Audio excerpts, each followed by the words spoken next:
I don't know. I don't know. 2 shots. Hope right. it gets it done. Let's stand those torsos up and see if you can hit both of them. Well, according to Biden, we need to hit all 4 with just 2 shots, right? We don't have but 2 shots. I reckon we're out of luck. Pretty much. All right, we're going to set these back up there and see if the old boy can hit them off the hip. We had to throw those Joe Biden liberal gun comments in here, guys.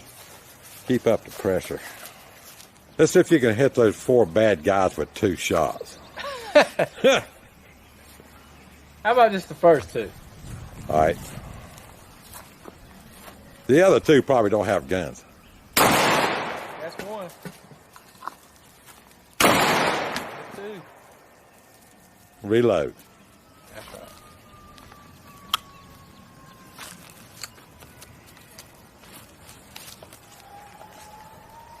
All right. There we go. Now we're headshot.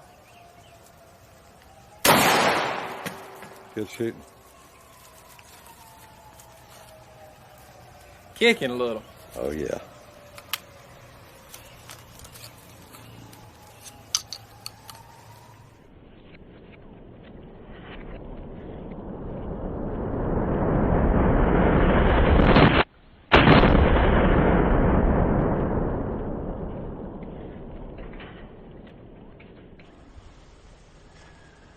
All right, take her out.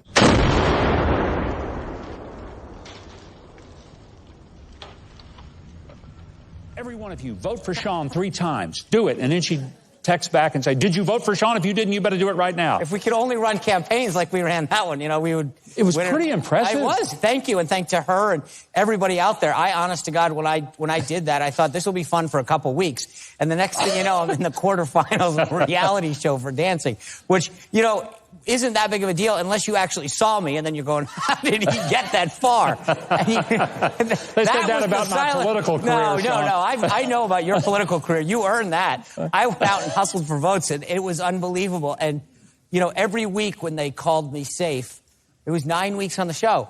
And I'd get the scores, and they'd be like, 2, 1. And then, at one point, I think it was Bruno or Len said, every week we throw you out of the boat and the viewers pull you back in. And I thought, thank goodness. Yeah. But it was amazing. Well, I'm glad you had a good time with it. You have to be a good sport to do that kind of stuff. Yeah. Look, you know this better than anyone. Having a sense of humor in this business is important. But, it was funny. I was listening to your monologue, and you're absolutely right. The headwinds that we face as conservatives, when you look at these major institutions in society, big tech, press, Hollywood, education and academia, it's all against us. And I think that we need to know how to go out and fight, to offer alternatives, to do so in a compelling way.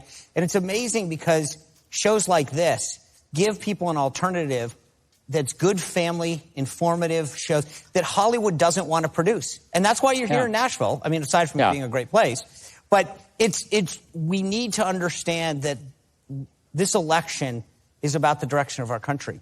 And the institutions you brought up in your monologue, the idea that a newspaper story is being censored by other newspapers and then buttressed in terms of censorship by big tech just shows you how crazy things have gotten off the rails. It is kind of scary. Your book is about leading America and how the president has earned a second term in your view. And you were there up close and personal.